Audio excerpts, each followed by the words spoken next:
एक बार की बात है, एक लड़का था, उसका नाम शुभम था। जो नगर में रहता था वह अपने जीवन से बहुत निराश था। उसकी निराशा का कारण यह था कि वह अब तक अपने जीवन में कुछ नहीं कर रहा था। उसके माता पिता उसे ताने मारते थे कि आपके सभी मित्र कुछ न कुछ कर रहे हैं, लेकिन आप अभी भी घर बैठे हैं। दोस्तों के बीच भी अक्सर उसका मजाक उड़ाया जाता था। वह कहीं जाता तो लोग उससे पूछते कि आप क्या कर रहे हैं।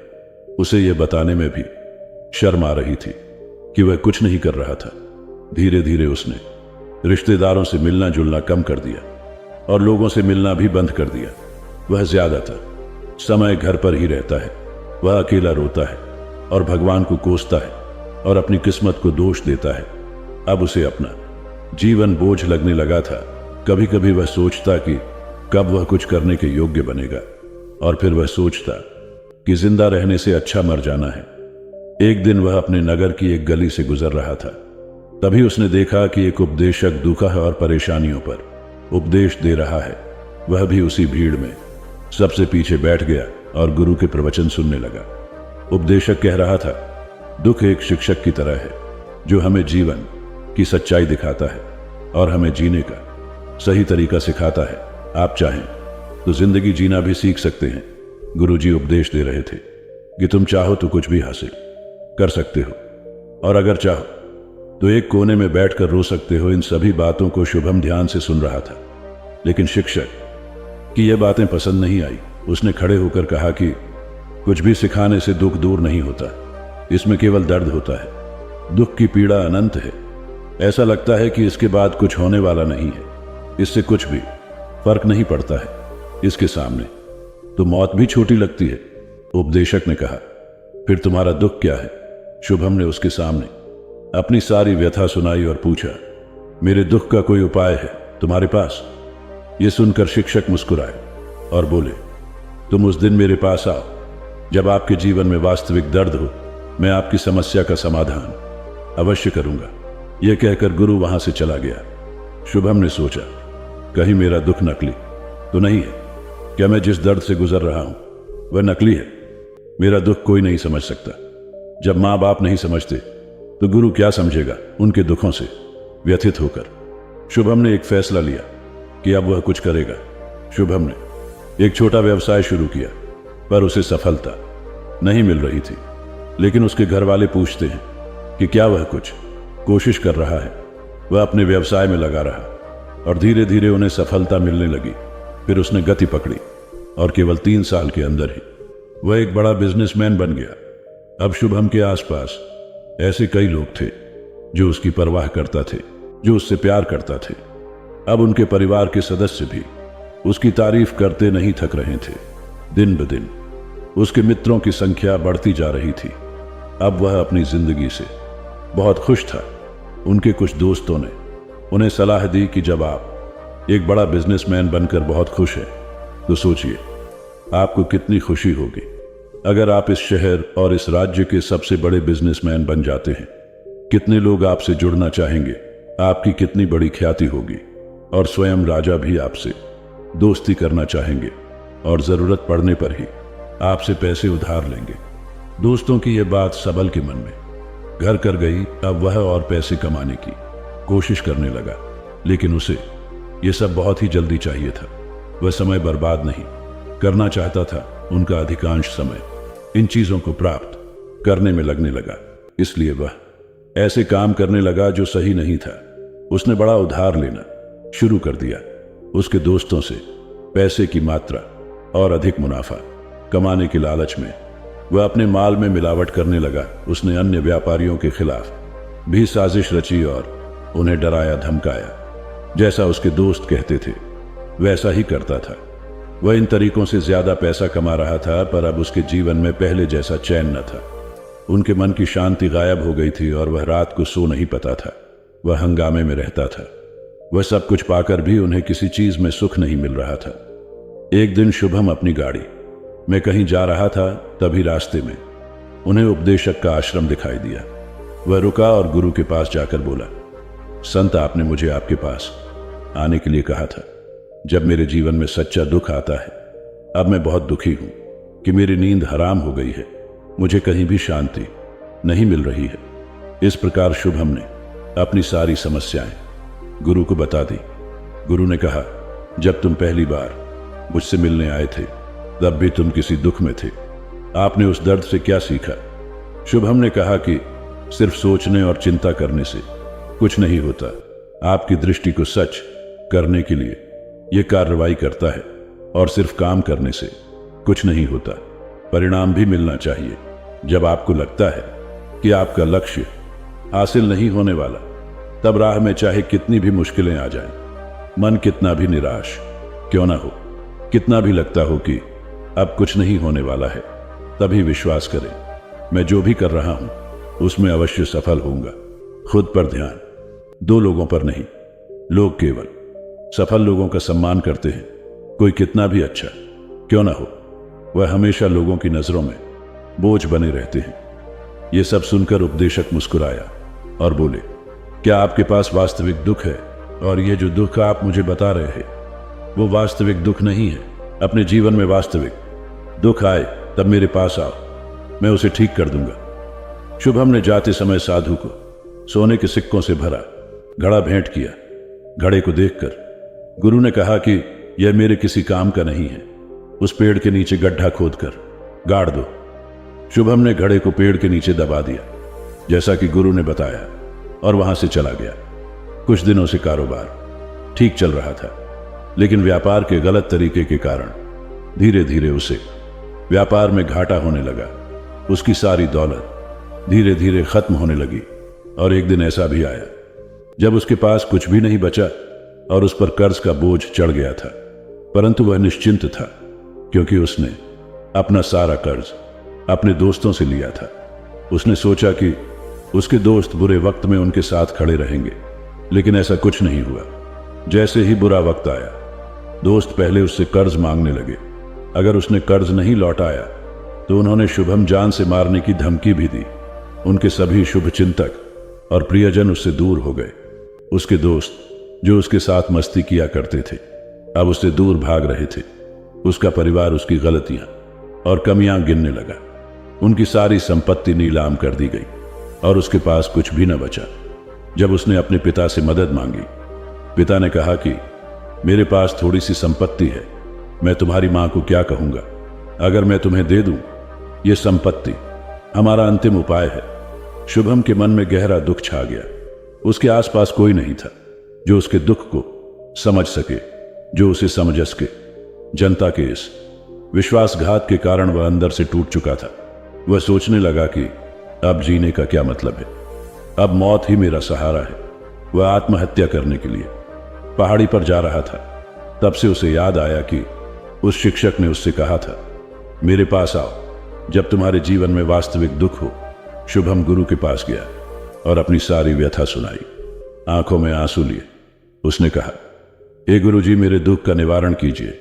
गुरु ने कहा, जब जीवन में असली दुख होता है तब मेरे पास आ जाना, मैं इसे जरूर ठीक करूंगा। शुभम ने कहा कि यह क्या हो रहा है, मेरी जिंदगी में अभी दुख नहीं है, तो आखिर असली दुख क्या है? गुरुजी ने शुभम से कहा कि पहले आप मुझे बताओ, आपने अपने दुख से क्या सीखा? शुभम ने कहा कि मैंने वह सीखा, जो लोग हमारे जीवन में आते हैं वह हमारी सफलता और प्रगति के कारण वो हमें धोखा जरूर देंगे, क्योंकि बुरे समय में वे हमारे साथ नहीं खड़े होंगे।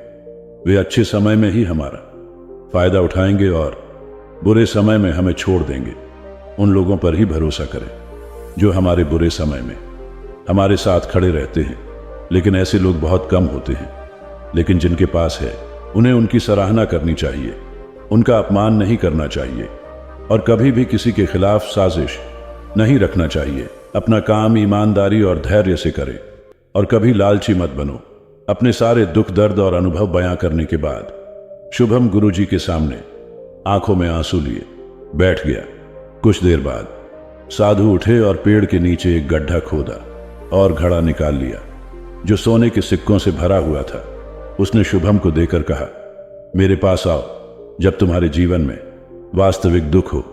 शुभम ने अपने शिक्षक को धन्यवाद दिया और उसे प्रणाम करके चला गया। उस पैसे से उन्होंने एक छोटा सा व्यवसाय शुरू किया अब वह छोटा व्यापारी बनकर भी खुश हैं। उन्होंने पूरी लगन और ईमानदारी से कारोबार किया। जल्द ही वह अपने शहर का एक बड़ा व्यापारी बन गया। उनका जीवन सुख सुविधाओं से भरा हुआ था। लेकिन कोई कितना भी अच्छा क्यों ना हो, लेकिन जीवन में दुख आता है तो शुभम के जीवन में भी दुख आते थे। कुछ ही दिनों के बाद शुभम के माता पिता की मृत्यु हो जाती है। वे दोनों एक ही दिन मर गए। शुभम अपने माता पिता से बहुत प्यार करता था, इसलिए उनके निधन से शुभम को गहरा सदमा लगा। वह शवों को ले गया। दोनों को श्मशान घाट ले गए, जहां अंतिम संस्कार किया गया। वहां उसने अपने माता पिता का शव जलता हुआ देखा तो शुभम का मन बेचैन हो उठा। उसके मन में कई सवाल उठने लगे। वह घर वापस आ गया, इसलिए उसने अपने माता पिता के घर और संपत्ति को देखा, जिसके लिए शुभम पिता हमेशा लड़ते रहे। आज जो खुला पड़ा है, जिन्होंने इसकी देखभाल की, इसके लिए लड़ने वाले इस दुनिया से चले गए। उसके पिता ने जो कुछ कमाया वह सब यहीं रह गया। एक दिन पहले तक उसके पिता मारपीट करते थे उनकी संपत्ति के लिए। आज वो खुद इस दुनिया से चले गए। उसका मन ऐसे अनेक विचारों के बवंडर में था। वह अंदर से अकेला और डरा हुआ महसूस कर रहा था। वह खाली महसूस कर रहा था। उसे लगा कि कुछ है, वह समझ नहीं सका। इसलिए वह गुरु के पास गया। उसे देखकर गुरुजी ने कहा, क्या जीवन में कोई दुख है? शुभम ने कहा, वैसे तो जीवन में कोई दुख नहीं है, सब कुछ अच्छा चल रहा है, लेकिन आज मेरे माता पिता का देहांत हो गया है। मैं इस घटना से बेहद दुखी और परेशान हूं। गुरुजी ने कहा, इसमें दुखी होने की क्या बात है? एक दिन सबके अपनों को मरना है। कोई न कभी जिया है और न कभी रहेगा। एक दिन तुझे भी मरना है। शायद तुम कल ही मर जाओगे, या आप आज भी मर सकते हो। शुभम ने कहा, क्या कह रहे हो गुरुजी? मैं भी मर जाऊंगा, लेकिन मैं अभी जवान हूं। गुरु ने कहा कि सब जी रहे हैं इस भ्रम में कि मृत्यु केवल दूसरों को आती है, बड़ों के पास ही आती है। लेकिन जवान और बूढ़े मर जाते हैं, बच्चे मर जाते हैं। मौत की उम्र से कोई लेना देना नहीं है। ये सभी को प्रभावित करता है। गुरुजी की ये बातें शुभम के मन में घर कर गईं और वह चुपचाप चला गया। लेकिन उसका मन अभी भी बेचैन था। वह खाली महसूस कर रहा था। वह सारा दिन अपने बारे में ही सोचता रहा कि वह कौन है, वह इस दुनिया में क्यों आया है, क्या जीवन का लक्ष्य केवल चीजों को खाना और मरना है? ऐसे कई सवाल उसके दिमाग में लगातार उठ रहे थे, लेकिन उन्हें अपने किसी भी सवाल का जवाब नहीं मिल रहा था और उसका दुख दिन ब दिन बढ़ता ही जा रहा था। इसलिए कुछ दिन बाद वह फिर से गुरुजी के पास पहुंचा और बोला, हे स्वामी, मैं बहुत दुखी हूं, क्योंकि मैं यह नहीं जान पा रहा हूं कि मैं कौन हूं और मैं इस दुनिया में क्यों आया। यह सुनकर गुरुजी मुस्कुराए और बोले, आज आपके जीवन में पहली बार सच्चा दुख उत्पन्न हो गया है। यह वास्तव में दुख कहलाने के लायक है। हम नहीं जानते कि हम कौन हैं, हम क्यों आए हैं, क्या करें, कैसे करना है। शुभम ने अपने गुरु से कहा कि उसकी दुर्दशा दूर करो। गुरु ने कहा कि हम सभी इंसान हैं, जीवन भर संग्रह करते रहते हैं। शुभम ने कहा कि सभी इंसान जीवन भर धन, सम्मान, परिवार, प्रतिष्ठा, मित्र, शत्रु आदि जमा करता है। गुरु ने पूछा, क्या हम एकत्रित की गई चीजों में से कुछ भी अपने साथ ले जा सकते हैं? शुभम ने कहा, कोई भी इंसान अपने साथ कुछ भी नहीं ले जा सकता, वह सिर्फ अकेला ही जाता है। मेरे माता पिता भी अपने साथ कुछ भी नहीं लेकर गए। सब कुछ, धन संपत्ति, वैभव, सब कुछ यहां पर छोड़ कर गए। शिक्षक ने कहा, अब मेरी बात ध्यान से सुनो। इस संसार में हमें जो संग्रह करना चाहिए वह हम नहीं करते। चीजें हमारे सामने होती हैं, लेकिन हम उन्हें देखने की कोशिश नहीं करते। हमें इस दुनिया में जो कुछ भी इकट्ठा करना है वह हम खुद हैं। हमें खुद को जुटाना होगा, ताकि जब हम मरें तो हम एकजुट हो सकें और खुद को पहचानने में सक्षम होने के लिए हम अंदर बंटे हुए हैं।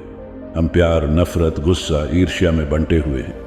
क्रूरता, धन, स्थिति, प्रतिष्ठा, सम्मान, पहचान, धर्म, जाति, सैकड़ों, हजारों ऐसी चीजों और इच्छाओं में हम विभाजित हैं और टुकड़ों में जीवन जी रहे हैं। इस विभाजन के कारण हमारी चेतना कभी एक नहीं हो सकती। हमारी चेतना शक्ति बिखरी हुई है। इसलिए हमारे पास इतना समय नहीं है, इतनी ऊर्जा नहीं कि हम मुड़ सकते हैं और अपने भीतर देख सकते हैं। वास्तव में धन, सम्मान और सुविधाओं का अभाव, लोग इसे दुख समझते हैं, और जीवन भर के लिए जो दुख कहकर रोते रहते हैं और समाधान खोजने का प्रयास करते रहते हैं, उन्हें अपना समाधान कभी नहीं मिलेगा, क्योंकि जिसे लोग दुख कहते हैं वह वास्तविक दुख नहीं है। यह सिर्फ एक आदमी की इच्छा है, उसकी इच्छा कभी पूरी नहीं होती। इसीलिए व्यक्ति को कभी उनके प्रश्नों का समाधान नहीं मिलता। इसलिए इन सब से परे, यदि आप अपने दुखों का अंतिम समाधान चाहते हैं तो सबसे पहले खुद को समेटो, इस दुनिया से अपनी ऊर्जा वापस ले लो और इकट्ठा करो। अपने आप पर ध्यान केंद्रित करो, स्वयं पर ध्यान दो। अपनी मृत्यु से पहले अपने आप को जानने की कोशिश करो, बिखरो मत। शुभम ने कहा, तो गुरुजी, क्या हम इस संसार को छोड़ दें? हमारी सभी इच्छाओं को मार देना चाहिए। किसी से प्रेम नहीं करना चाहिए, धन संग्रह नहीं करना चाहिए, सम्मान की आशा छोड़ देनी चाहिए। शिक्षक ने कहा कि भावनाओं और इच्छाओं ऐसे बिखरे हुए मनुष्य में से निकल आओ, जैसे कोई पत्थर पहाड़ से गिरे, जिस पर पर्वत का कोई वश नहीं है सिवाय देखने के। परेशान होना और कुछ खोना वैसे ही बिखरे हुए। मनुष्य की इच्छाएं बेकाबू और दर्दनाक हैं। उसका अनियंत्रित मन इच्छा करता रहता है और कल्पना करता रहता है, और यह दुख देता है। लेकिन जब एक व्यक्ति अपने मन को एकत्र करता है तो वह जो कुछ भी करता है वह उसके नियंत्रण में होता है। फिर उसकी इच्छा से इच्छाएं भी उत्पन्न होती हैं। शुभम ने कहा कि आपने मेरे असली दुख का समाधान कर दिया। आपका बहुत बहुत धन्यवाद। अब से मैं खुद को समेटने, खुद को तराशने की कोशिश करूंगा। गुरुजी ने कहा कि मानव शरीर में बहुत ऊर्जा और शक्ति है, लेकिन यह फालतू के कामों में बंटा हुआ है, बेकार की बातों में लगा हुआ है। यह एक बहुत ही शक्तिशाली मशीन की तरह है। एक बच्चे के हाथ में रखा जा रहा है और वह बिना सोचे समझे अपनी शक्ति बर्बाद कर रहा है और बिना किसी नियंत्रण के। इसीलिए इस शक्ति पर ध्यान दें, अपनी चेतना, और इसे इकट्ठा करें। शुभम को अपने प्रश्नों का उत्तर मिल गया।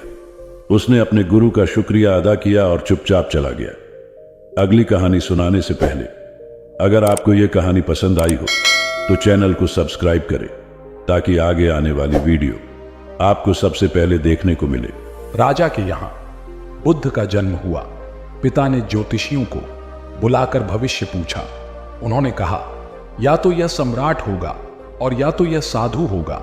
एक तरह से देखा जाए तो सच्चा सम्राट भीतर से साधु ही होता है। जब ज्योतिषियों की भविष्यवाणी राजा ने सुनी तो वे घबरा गए कि मेरा बेटा साधु हो जाए, ऐसा ठीक नहीं होगा।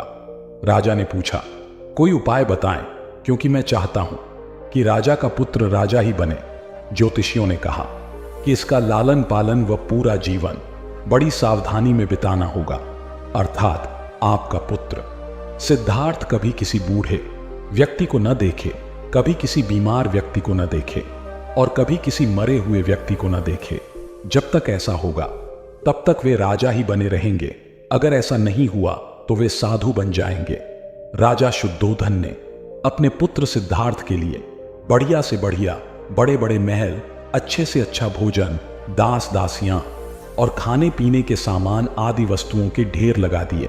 पिता ने पुत्र को सुख सुविधाओं में इतना उलझा दिया कि उसे बाहर का संसार याद ही नहीं आया। शुद्धोधन ने समझ लिया कि अब इतने सुखों के आगे साधु बनने का प्रश्न ही उपस्थित नहीं होता। वे निश्चिंत हो गए। राजा शुद्धोधन ने बिल्कुल पक्की व्यवस्था कर रखी थी कि उनका पुत्र सिद्धार्थ जीवन में कभी भी वृद्ध, बीमार और मृतक व्यक्ति को देख न सके, क्योंकि वे अपने पुत्र को खोना नहीं चाहते थे। सिद्धार्थ का जीवन ऐश्वर्य और सुख सुविधाओं में बीत रहा था। उनके जवान होने पर एक सुंदर कन्या यशोधरा से उनका विवाह हो गया। विवाह हो जाने पर शुद्धोधन की आधी चिंता मिट गई। अब तो शादी हो गई, अब कहां जाएगा? अब तो मेरा पुत्र बंधन में बंध गया है, अब उसके कहीं जाने का सवाल ही नहीं उठता। 1 वर्ष बाद बेटे का भी जन्म हो गया। उसका नाम राहुल रखा गया। अब राजा शुद्धोधन को बिल्कुल पक्का विश्वास हो गया कि अब यह कहीं नहीं जा सकता। एक दिन सिद्धार्थ ने कहा कि पिताजी, आज तक मैंने कभी अपनी राजधानी नहीं देखी, आपकी आज्ञा हो तो आज देख आऊं। राजा ने कहा, हाँ हाँ, अवश्य जाओ, अपना शहर देख कर आओ। एक सारथी को भी साथ में भेजा गया कि जाओ राजकुमार को राजधानी घुमा फिरा कर लाओ। फिर भी राजा ने चाक चौबंद इंतजाम कर रखा था कि कहीं चूक न हो जाए। सिद्धार्थ के लिए राजधानी के प्रमुख मार्ग खूब सजाए गए थे, पर घूमते घूमते सिद्धार्थ ने थोड़ा उल्टा मार्ग ले लिया। वे उस मार्ग से गुजरने लगे जहां पर तैयारी नहीं थी, और आज उनको बहुत आश्चर्य हुआ जब पहली बार उन्होंने एक बूढ़े आदमी को देखा। कमर झुकी हुई, पूरी चमड़ी में झुर्रियां पड़ी थीं। वह परेशानी और दुख से बेहाल था। उसकी चाल बहुत धीमी थी। बूढ़े की झुकी हुई कमर को देखकर सिद्धार्थ को एक झटका लगा और सारथी से उन्होंने पूछा, क्या एक दिन मैं भी बूढ़ा हो जाऊंगा?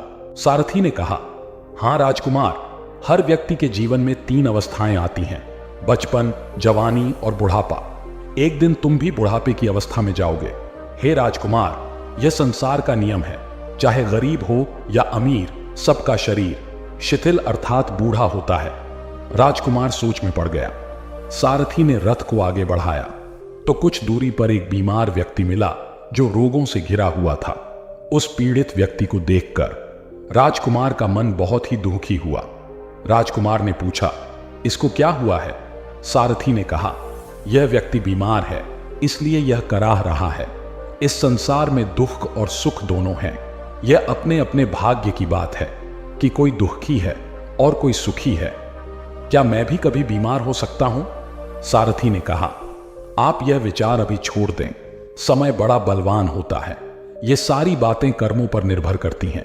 चाहे राजा हो या रंक, सुख दुख सब पर आते हैं। अगर शरीर में कोई रोग आना है तो वह आएगा। यह सब सुनकर राजकुमार सोच में पड़ गया। सारथी ने रथ को कुछ आगे बढ़ाया तो सामने से 4 कंधों के ऊपर एक अर्थी को जाते हुए देखा। राजकुमार ने ऐसा पहली बार देखा था। उसने सारथी से पूछा, यह क्या है? यह आदमी मर गया है, यह मुर्दा है। जो व्यक्ति मर जाता है उसको बांधकर श्मशान भूमि में ले जाते हैं, फिर वहां पर उसे जला दिया जाता है। राजकुमार ने कहा, क्या सबको मरना पड़ता है? हां, सबको मरना पड़ता है। यह मृत्युलोक है। जो जन्म लेता है उसे कभी ना कभी अवश्य ही मरना पड़ता है। तो इसका मतलब यह हुआ कि ठीक इसी तरह से एक दिन मुझे भी मरना होगा। मेरी देह भी मुर्दा होगी और मुझको भी 4 कंधों पर उठाकर ले जाया जाएगा। मुझको भी ऐसे ही रस्सियों से बांधा जाएगा। मेरे भी आगे पीछे घर के सदस्य रोएंगे, तड़पेंगे, और जिस संसार को मैंने इकट्ठा किया है वह सारा का सारा मुंह से छूट जाएगा।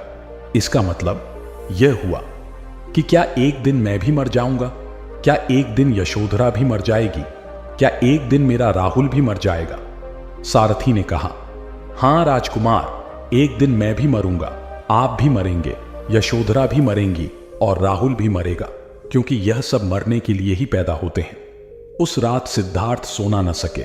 सोचने लगे कि क्या संसार में इतना दुख है, रोग है, बुढ़ापा है, और ऐसे में खा पी कर कैसे जी सकता हूं? नहीं नहीं, ऐसा मुझसे नहीं हो सकता। मुझे खोजना होगा उस तत्व को जो दुख, पीड़ा और शोक से रहित हो, जो भय, भ्रम और भूल से परे हो, जो अनंत आनंद से भरा हो, जिसे पाकर फिर और कुछ पाने की इच्छा न हो। सिद्धार्थ वैराग्य के शिखर तक पहुंच चुके थे। बस उसी रात को उन्होंने घर छोड़ दिया। सारथी से कहा कि नगर की सीमा से दूर ले चलो। नगर के बाहर पहुंचकर सारथी को लौटा दिया। फिर कई दिनों तक वन में चलते गए। एक घने पीपल के वृक्ष के नीचे आसन लगाकर ध्यान में लीन हो गए। अहिंसा परमो धर्म भगवान बुद्ध ने बताया कि सही मार्ग न तो भोग का है न कठिन साधना का है। एक बार गौतम बुद्ध ने देखा कि सामने से भेड़ बकरियों का एक झुंड निकल रहा है। चरवाहा इस झुंड को कठिनता से घेर रहा था। बुद्ध ने कहा, अरे क्या कठिनाई है? चरवाहे ने कहा, भगवान, मेरे इस झुंड में एक लंगड़ा मेमना है। वह अन्य पशुओं के साथ कठिनाई से आगे बढ़ रहा है। बुद्ध ने प्रेम पूर्वक पूछा, इस भरी दोपहरी में इन भेड़ बकरियों को घेर कर तुम कहां ले जा रहे हो? चरवाहे ने उत्तर दिया, मुझे राजा की आज्ञा मिली है कि आज सायंकाल राजा यज्ञ करा रहे हैं। उसमें बलि के लिए 100 भेड़ बकरियों की आवश्यकता है, अतः इनको वहां पहुंचाने जा रहा हूं। बुद्ध ने कहा, चलो मैं भी तुम्हारे साथ चलता हूं। उन्होंने लंगड़े मेमने को कंधे पर बिठा लिया और दोनों साथ साथ चल पड़े। जब वे नगर में घुसे तो लोगों ने देखा कि बुद्ध अपने कंधे पर एक मेमने को रखकर चले आ रहे हैं। कुछ लोग उन्हें जानते थे और कुछ नहीं भी जानते थे, पर उनके बारे में सुन रखा था। लोग बोले, देखो, ये वे तपस्वी जा रहे हैं जो सामने पहाड़ी पर रहते हैं, कैसे शांति के अवतार है। वे दोनों यज्ञ स्थल पर पहुंचे। राजसेवकों ने भेड़ बकरियों को गिना, पर जैसे ही वधस्थल पर नियुक्त व्यक्ति पशु की गर्दन काटने को उद्यत हुआ, बुद्ध ने कहा, राजन, वधकर्ता को खड्ग मत चलाने दो। मैं आपसे पूछता हूं कि अगर हमारे भाई बहन को इन पशुओं की तरह ही कटा जाएगा तो हमें कैसा लगेगा। बस इतनी सी बात बुद्ध ने राजा को समझाई और पहले वह मेरी गर्दन पर खड्ग चलाए। हे राजन, पशुओं को छोड़ दो। वह राजा भगवान बुद्ध के आगे नतमस्तक हो गया। उसने बलि के लिए मंगवाए, सभी पशुओं को छोड़ दिया और इस प्रकार उस राज्य से हिंसा का हमेशा हमेशा के लिए नामो निशान मिट गया। मैं आपसे पूछता हूं कि अगर हमारे भाई बहन को इन पशुओं की तरह ही कटा जाएगा तो हमें कैसा लगेगा। बस इतनी सी बात बुद्ध ने राजा को समझाई। बुद्ध का उपदेश। एक बार प्रदेश में अकाल पड़ा। यह देखकर गौतम बुद्ध को बड़ा दुख हुआ। उन्होंने लोगों से कहा कि बहुत से लोग अन्न और वस्त्र के लिए तरस रहे हैं। उनकी सहायता करना हर मनुष्य का धर्म है। आप लोगों से जो कुछ बने वह दान करें। बुद्ध का उपदेश सुनकर सब लोग बिना दिए अपने अपने घर चले गए। एक गरीब व्यक्ति बैठा ही रहा। उसने सोचा कि मेरे पास तो ये वस्त्र हैं, अगर मैं इन्हें उतार कर दे दूंगा तो नंगा हो जाऊंगा। उसने फिर से सोचा कि मनुष्य बिना वस्त्र के पैदा होता है और बिना वस्त्र के ही चला जाता है। न जाने कितने साधु सन्यासी बिना वस्त्र के रहते हैं, फिर मैं बिना वस्त्र के क्यों नहीं रह सकता। उसने अपने वस्त्र उतार कर बुद्ध को दे दिए। भगवान बुद्ध ने उसे आशीर्वाद दिया। वह प्रसन्न होकर घर की ओर चल पड़ा। वह खुशी से चिल्लाकर कह रहा था, मैंने अपने आधे मन को जीत लिया है। तभी सामने से राजा की सवारी आ रही थी। उस गरीब की बात सुनकर राजा ने उसे अपने पास बुलाया और पूछा कि तुमने आधे मन को कैसे जीता है। उस गरीब ने कहा कि भगवान बुद्ध दुखियों के लिए दान मांग रहे थे। यह सुनकर मैंने अपने वस्त्र उतार दिए। पहले तो मेरे मन ने इनकार किया, फिर मैंने उसे समझाया कि मनुष्य बिना वस्त्र के पैदा होता है और मृत्यु होने पर साथ में कुछ भी नहीं जाता। राजा उसकी बात से बड़ा प्रसन्न हुआ। उसने मोतियों का हार और कीमती वस्त्र उसे दिए। उसने वह सब ले जाकर भगवान बुद्ध के चरणों में रख दिए। बुद्ध ने उसे हृदय से लगाते हुए कहा, जो दूसरों के लिए अपना सब कुछ दे देता है उसकी बराबरी कोई नहीं कर सकता। दाता दाता चले गए, रह गए अब कंजूस। दान मान समझे नहीं, लड़ने को तजबूत। बुद्ध का उत्तर, साधना के मार्ग को सभी धर्मों में दुष्कर माना गया है। एक अच्छा साधक ऐसे गुणों से युक्त होता है जो आत्मज्ञान के प्रकाश से दूसरों को भी आलोकित करता है। एक बार महात्मा बुद्ध से उनके एक शिष्य ने प्रश्न किया, भगवान, श्रेष्ठ साधक के क्या लक्षण होते हैं। तथागत ने प्रश्न का इस प्रकार उत्तर दिया, चूहे 4 प्रकार के होते हैं। एक वे जो स्वयं खोदकर बिल बनाते हैं लेकिन उसमें रहते नहीं। दूसरे वे जो बिल में रहते हैं पर स्वयं नहीं खोदते। तीसरे वे जो स्वयं बिल बनाते भी हैं और उसमें रहते भी हैं। चौथे वे जो न तो बिल बनाते हैं और न ही बिल में रहते हैं। इसी प्रकार साधक भी 4 भागों में बांटे जा सकते हैं। एक वे जो शास्त्र पढ़ते हैं पर जो शास्त्र ज्ञान भी प्राप्त करते हैं और सत्य का अनुभव भी। चौथे वे जो न तो शास्त्र का अभ्यास करते हैं और न सत्य का आचरण ही। अब तुम ही निर्णय करो कि श्रेष्ठ साधक कौन है। बुद्ध ने समझाया, एक लड़का बहुत चतुर था। उसने बहुत सी कलाएं सीखीं। उसे तीर चलाना आ गया। वह नाव खेने लगा और बढ़िया से बढ़िया मकान बनाना सीख गया। उसके बाद वह घर लौटा। बड़े घमंड से वह लोगों से कहता, इस दुनिया में मेरे मुकाबले का कोई नहीं है, मैं सब कुछ जानता हूं। गौतम बुद्ध ने यह देखा तो सोचा इसे शिक्षा देनी चाहिए। उन्होंने एक बूढ़े का रूप बनाया और हाथ में भिक्षा पात्र लेकर उसके पास गए। लड़के ने पूछा, तुम कौन हो? बुद्ध ने कहा, मैं अपने मन को वश में रखने वाला एक आदमी हूं। उनकी बात लड़के को समझ में नहीं आई। उसने कहा, आपका मतलब? बुद्ध बोले, कोई आदमी तीर चलाना जानता है, कोई नाव खेना जानता है, कोई घर बनाना जानता है, लेकिन ज्ञानी आदमी अपने ऊपर शासन करना जानता है। लड़का बुद्ध के इतने कहने पर भी कुछ न समझ सका। उनसे फिर पूछा, अपने ऊपर शासन करना क्या होता है? बुद्ध ने कहा, अगर कोई उसकी प्रशंसा करे तो वह खुशी से नहीं फूलता, निंदा करे तो दुखी नहीं होता। इस तरह उसका मन उसके वश में रहता है। ऐसा आदमी किसी चीज या हुनर का अभिमान नहीं करता। बुद्ध की बात का उस लड़के पर ऐसा असर हुआ कि उस दिन से उसने डींगे हाँकना बंद कर दिया। बुद्ध का शिष्य। महाभारत में बताया गया है कि भीष्म पितामह को इच्छा मृत्यु का वरदान प्राप्त था, अर्थात वे स्वयं जब तक मृत्यु का आह्वान न करें काल उनके पास भी नहीं भटक सकता था। इसी तरह अमरता को लेकर अनेक कथाएं प्रचलित हैं। महात्मा बुद्ध अपने शिष्यों के साथ भिक्षाटन पर जा रहे थे। रास्ते में शिष्यों ने एक पौधे की तरफ इशारा करते हुए पूछा, भंते, इस पौधे की उम्र क्या है? बुद्ध ने बताया कि यह अमर वृक्ष है, इसकी उम्र अंतहीन है। तभी एक शिष्य ने उस वृक्ष को जड़ से उखाड़ फेंक दिया और बुद्ध से बोला, गुरुवर, मैंने उसे एक ही पल में उखाड़कर समाप्त कर दिया।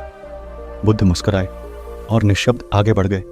महीनों बाद जब चातुर्मास बिताकर वे उसी रास्ते से लौटे तो सभी ने उस पौधे को वापस हरा भरा देखा। वृक्ष को उखाड़ने वाले शिष्य ने पूछा, तथागत, आपको इस पौधे की अनश्वरता का कैसे पता चला? बुद्ध ने उत्तर दिया, मैं इस नन्हे से पौधे की अनंत जिजीविषा को जानता था। यह जीवन और अमरता की पहली शर्त है। जिसमें यह भावना है वही जीवन को दीर्घ बना सकता है। बुद्ध की सहनशीलता। गौतम बुद्ध सत्य, अहिंसा और सहिष्णुता की प्रतिमूर्ति थे। इन्हीं सद्गुणों का उपदेश वे घूम घूम कर देते और लोगों से इन्हें अपनाने का आग्रह करते। एक दिन वे किसी गांव में पहुंचे। वहां कुछ ऐसे अज्ञानी लोग थे जो बुद्ध के विरोधी थे। वे बुद्ध को अपशब्द कहने लगे। यह देखकर बुद्ध के शिष्यों को बहुत बुरा लगा। उन्होंने बुद्ध से इसका विरोध करने का आग्रह किया तो बुद्ध ने उन्हें समझाया कि ये लोग तो अपशब्द ही कह रहे हैं। यदि ये पत्थर भी मार रहे होते तो भी मैं कहता कि मारने दो। मैं जानता हूं कि ये कुछ कहना चाहते हैं, लेकिन क्रोध के कारण कह नहीं पा रहे।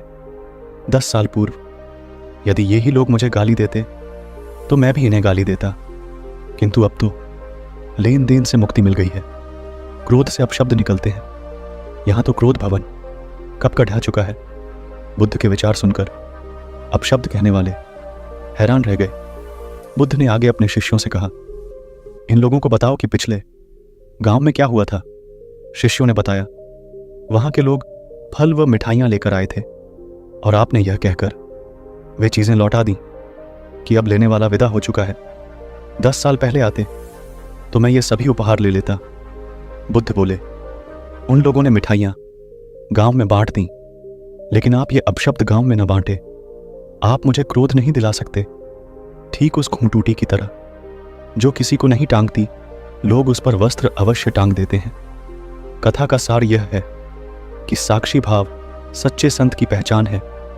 जो अच्छे बुरे, लाभ हानि, अपना पराया के संकीर्ण भाव से मुक्त हो जाता है, उसे ही संतत्व की प्राप्ति होती है।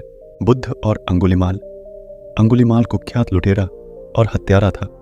जो भी सामने आ जाता उसे ही लूट लेता, या यदि सामने वाला ना नुकर करता तो उसकी तलवार उसका गला नापने को तैयार रहती थी। माला में पिरोने के लिए वह अपने शिकार अधिकांश लोगों के हाथों की अंगुलियां काट लेता था।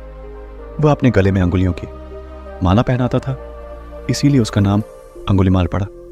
एक दिन महात्मा बुद्ध घने जंगल से होकर कहीं जा रहे थे। दूर से अंगुलिमाल ने उन्हें देख लिया। वह आनन फानन में जा पहुंचा। उनके पास आकर बोला, साधु, जो कुछ भी तुम्हारे पास उसे निकाल दो, अन्यथा तुम्हारी जान की खैर नहीं। अंगुलिमाल की बात सुनकर बुद्ध मुस्कुराए और उसकी आंखों में गहराई से झांक कर बोले, वत्स, मेरे पास दया और क्षमा जैसे रत्नों का भारी भंडार है, वह तुम्हें सौंपता हूं। झगड़े की क्या जरूरत है। बुद्ध का इतना कहना था कि मानो जादू हो गया। अंगुलिमाल अपनी तलवार दूर फेंककर बुद्ध के चरणों में झुक गया और बोला, धन्य हो महात्मन, आज मैं मालामाल हो गया। यही कुख्यात लुटेरा अंगुलीमाल बौद्ध भिक्षु बन गया। बुद्ध की मूर्ति। चीन के चांगछू नामक प्रदेश में एक मठ था जहां के महंत काफी ज्ञानी और कर्मठ थे। एक दिन उन्होंने अपने शिष्यों को बुलाकर मठ के लिए भगवान बुद्ध की एक मूर्ति बनवाने की इच्छा प्रकट की। महंत बोले, इस कार्य के लिए आप घर घर जाकर धन संग्रह कीजिए, किसी से बलपूर्वक धन मत लीजिए, जो इच्छा वह खुशी से दे उसी से लीजिए। शुभ कार्य हेतु धन संग्रह भी शुद्ध तरीके से होना चाहिए। सभी शिष्य अलग अलग दिशाओं में धन संग्रह हेतु रवाना हो गए। इसी प्रक्रिया में एक शिष्य को तिन्नू नाम की एक बालिका मिली। उसके पास एक सिक्का था। जब उसे भगवान बुद्ध की प्रतिमा निर्माण के विषय में चल रहे धन संग्रह के बारे में पता चला तो उसने श्रद्धावश वह एकमात्र सिक्का दान करना चाहा, किंतु शिष्य ने सिक्के को अति तुच्छ समझकर लेने से इनकार कर दिया। कुछ दिन बाद सभी शिष्य धनशी लेकर मठ में एकत्रित हुए। महंत ने मूर्ति का निर्माण आरंभ करवाया, किंतु अथक प्रयास के बाद भी मूर्ति संपूर्ण नहीं हो पा रही थी। कोई ना कोई कमी रह जाती। इस पर महंत को संदेह हुआ।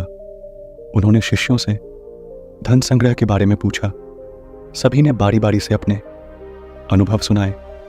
इसी क्रम में जब तिन्नू का प्रसंग आया तो महंत पूरी बात समझ गए।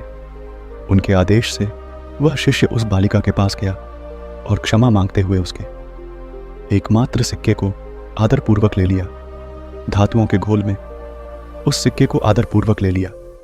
धातुओं के घोल में उस सिक्के को मिला देने पर सहज ही एक सुंदरतम मूर्ति का निर्माण हो गया।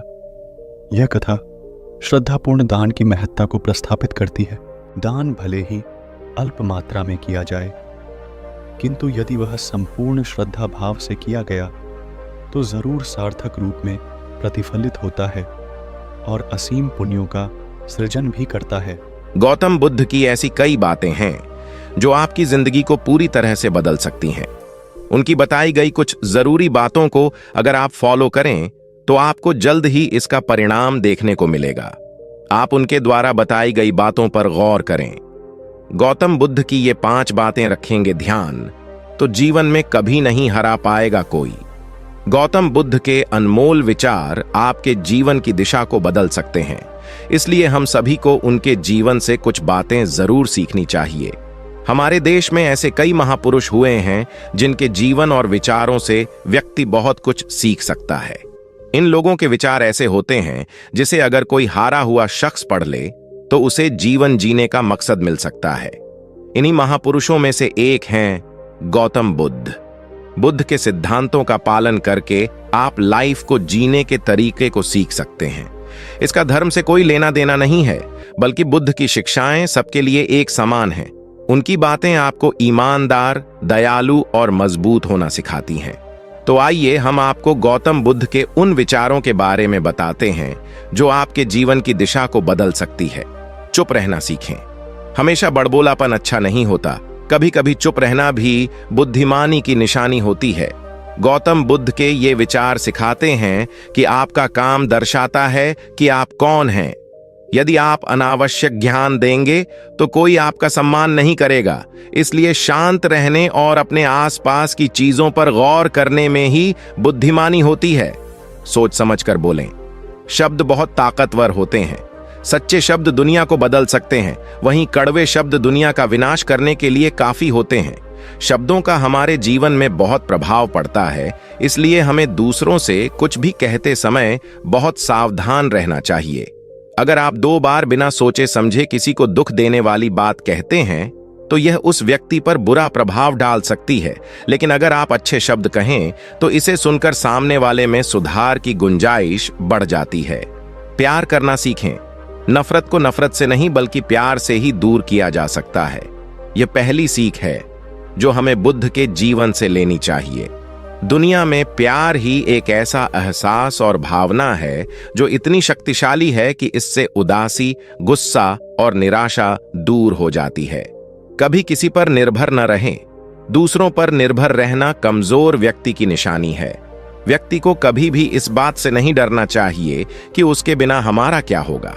जीवन में कभी किसी पर निर्भर न रहें। आपको जीवन में डर को त्यागना चाहिए। अगर आप इसे पकड़कर बैठे रहेंगे तो जीवन में सब कुछ पीछे छोड़ देंगे। इसलिए डर को दूर करें, क्योंकि डर के आगे ही जीत है।